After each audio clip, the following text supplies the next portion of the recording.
In my experience, what I have seen is that going forward, I am seeing a clear division between manufacturer and distributor.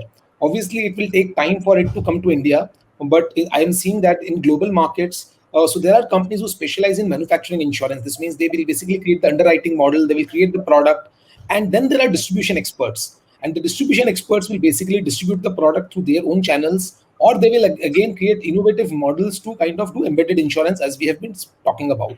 And to make all this work, you need to have APIs, you need to talk to each other, and you need those platforms so that the communication and the transactions can move smoothly without the consumer even knowing that there is the entire complexity behind the scene.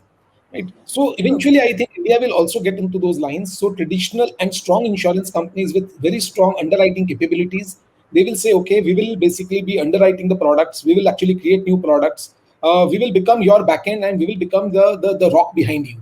And then the lot of insurtechs will be out there. A lot of other insurance companies maybe also will keep creating new products, and they will basically tag along with these companies to distribute them.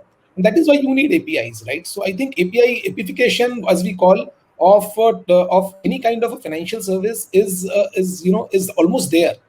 In fact, if you talk to any of our honorable guests and gentlemen here, they all must be using APIs to connect to these aggregators to sell to them.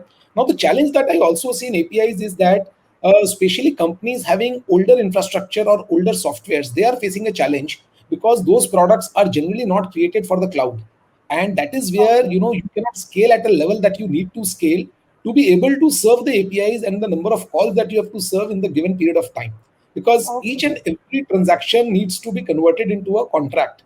And that is where the challenge happens. Maybe they're out of 200 calls, maybe one transaction will convert into a contract.